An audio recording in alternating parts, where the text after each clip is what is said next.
Okay,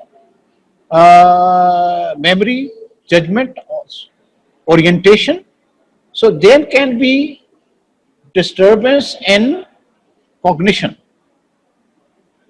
So impairment of consciousness and attention, and impairment in different cognitive functions. Two, third is there might be different psychomotor disturbances. The patient might be very restless, or he might be underactive. Okay, might be very active, very restless, or might be underactive. So impairment of consciousness level, impairment of attention, okay, psychomotor disturbances, and impairment in cognitive functions. Sleep-wake cycle might be disturbed. The person might sleep during the daytime and might be awake at night. So sleep is disturbed. There might be emotional disturbances like anxiety or fear. The person might be paranoid. Okay, so these are the 5 symptoms of delirium. Okay, there's impairment of consciousness and attention. Okay, there's impairment of cognitive function. There's changes in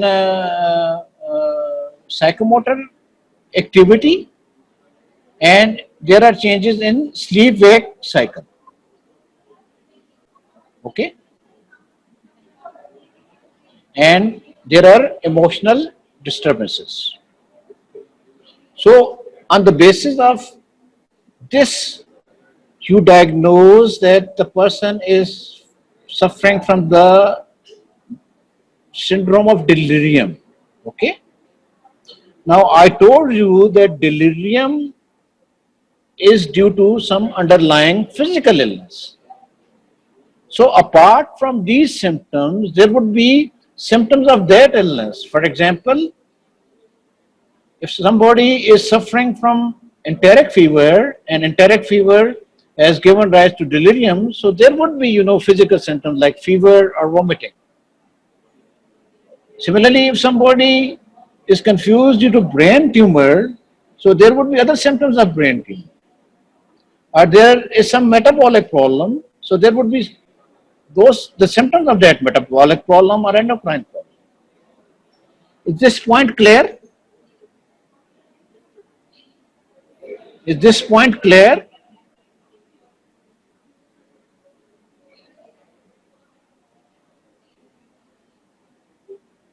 Okay, that's great. If you understand this, that means that you have understood half of psychiatry and half of medicine. Okay.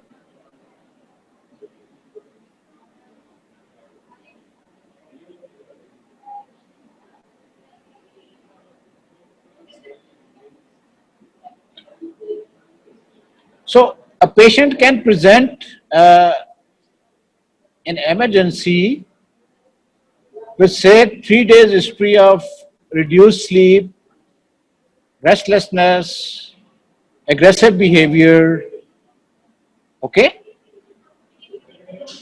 and on examination you find that he or she is having temperature of 102 degrees Fahrenheit. So you would, and you see that he or she is disoriented, okay, confused. So you would diagnose him to be suffering from delirium, and would do necessary, investigations to know the cause of the delirium. Okay.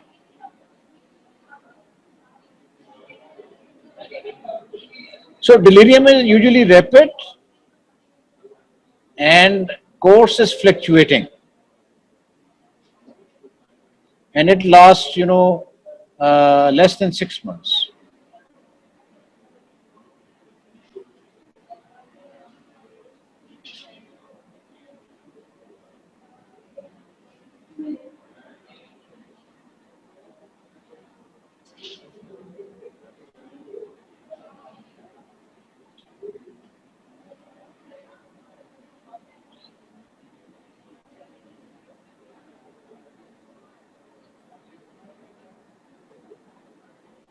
So here is the mnemonics for remembering the causes of delirium. Okay.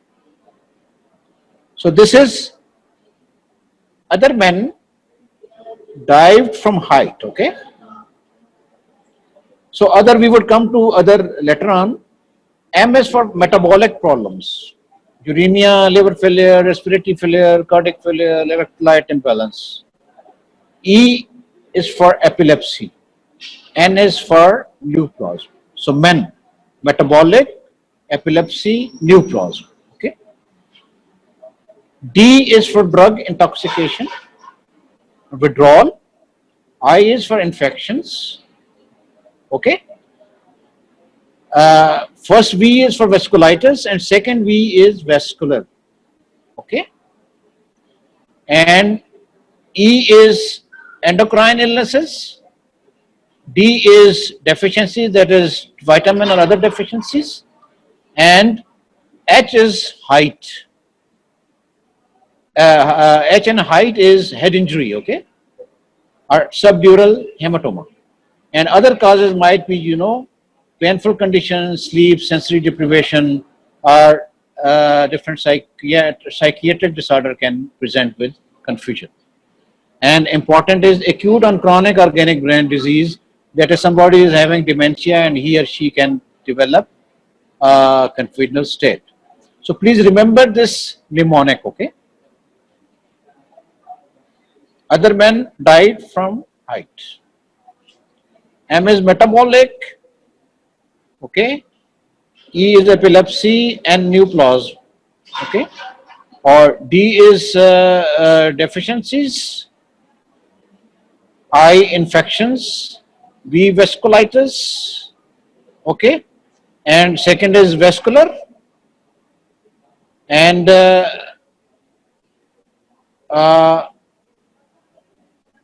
E is endocrine illnesses, D drug intoxication, and H is head injury, okay, and other causes of confusion. So any of these illnesses can present with delirium, okay.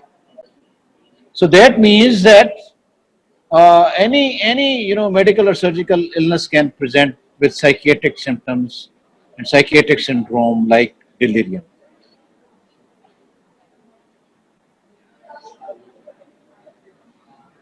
So this is so important that anybody presenting with psychiatric symptoms, you need to rule out the underlying possible physical cause of that symptom.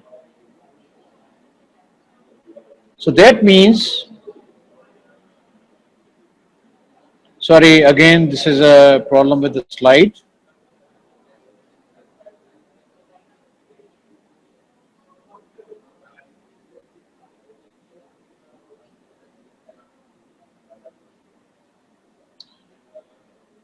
So, in management, again, general management and specific management. Okay. So, delirium is a medical emergency. In general management, you would take detailed history. Okay. Physical examination and mental state and cognitive state examination. Okay. You would write this in every patient.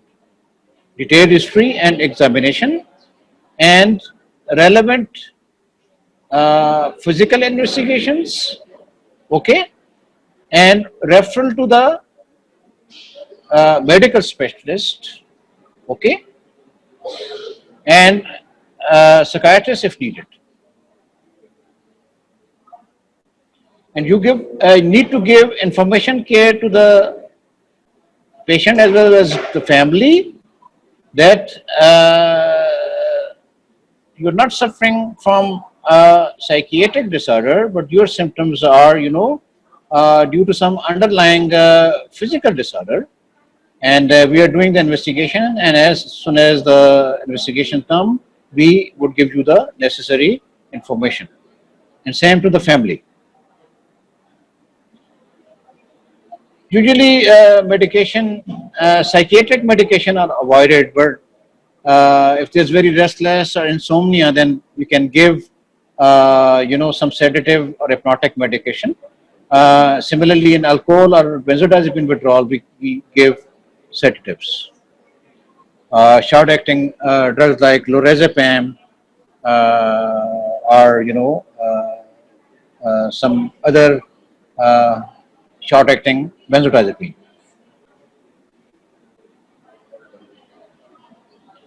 And if uh, the person is very disruptive and restless, then we can use haloperidol in small dosages. So, in the management of delirium, please understand that this is a medical emergency. So, you need to investigate the patient and handle the patient from that perspective. Okay, you would do the necessary investigations, and you would admit the patient. Okay, and usually such patients are kept in ICU or CCU, and the concerned medical or surgical specialist, see that patient and treat the underlying physical cause of delirium. Is it clear?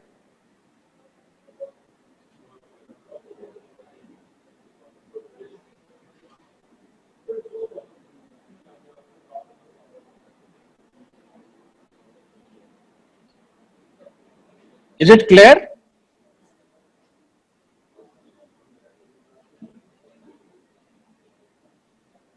Hello?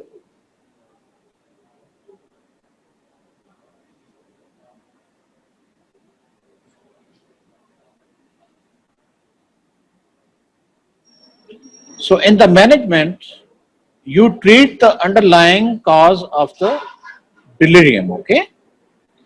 And it is, since it is usually medical cause, so relevant medical specialist is involved, okay?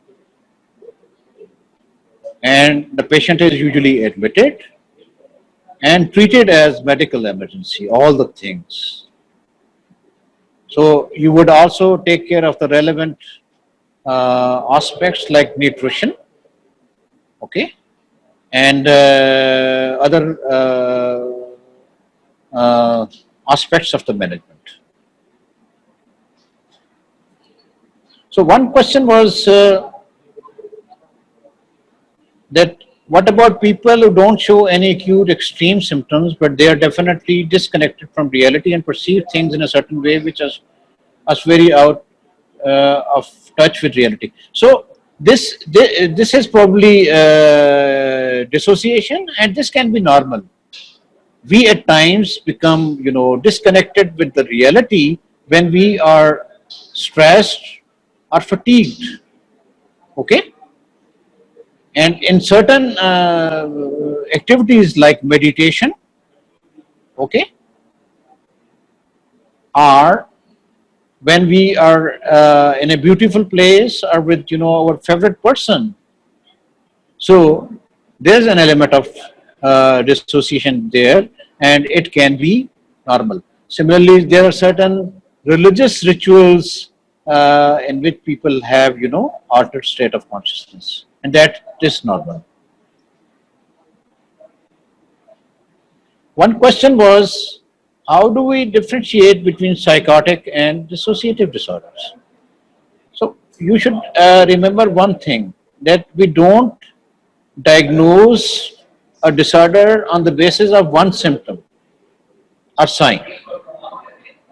So this is disorder is a syndrome, okay, and it is diagnosed on the basis of set of symptoms or behaviors.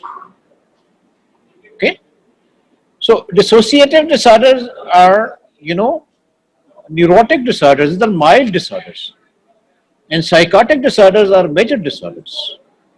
Sometimes there can be confusion between dissociative disorder or psychotic disorder.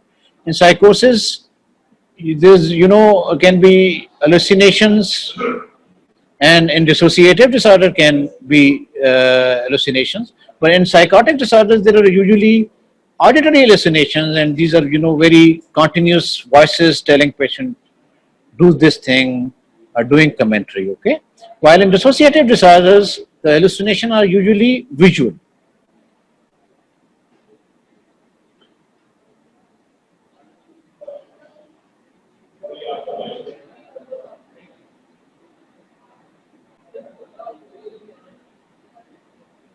Any other question?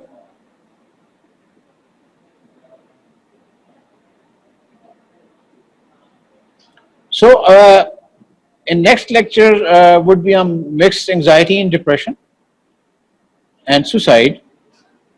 There's a 1 week gap. And again, I would again prepare this scheme of management, which you can, apply to any disorder with little bit of, changes. That this general management, okay, take the detailed history and physical and mental state examination, do biopsychosocial assessment, and do the relevant investigations, decide whether you want to admit the patient or want to treat in the OPD, okay, and be careful about the suicidal tendencies to harm other people. Give the relevant information care, okay, and then specific treatment for every disorder. Before that, you can educate the patient about stress management, about different skills like problem solving, social skills, mindfulness skills, and all that. So this is a general management, and then there is a specific management, which will be different for each dissociative disorder or delirium or depression or other disorders. So general management would be on the same lines. You can write that scheme in any disorder, okay?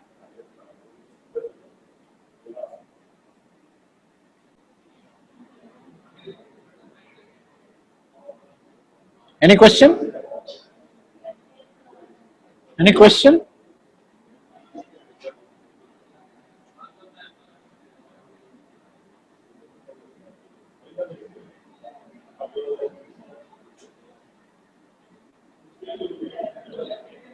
Can anybody tell me what are the symptoms of delirium?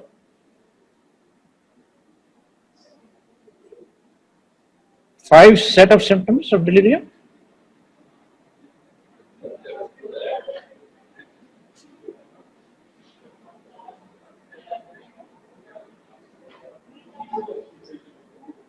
No.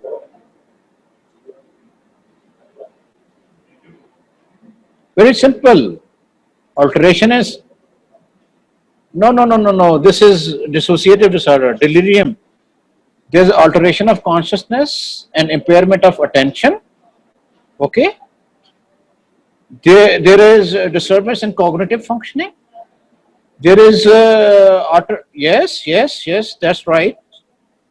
That's right. That's great. Cognitive disturbances. Cognitive disturbances.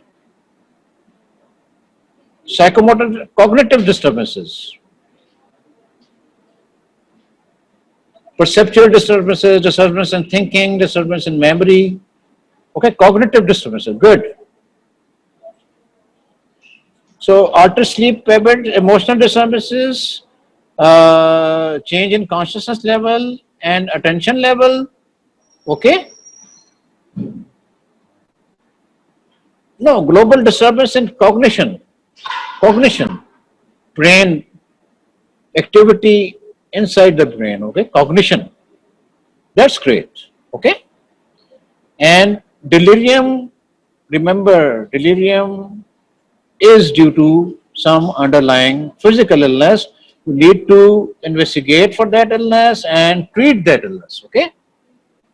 So this is the most important lesson for today. Thank you very much. Physical causes, yes, that's great. Don't Forget physical causes. Okay. Thank you.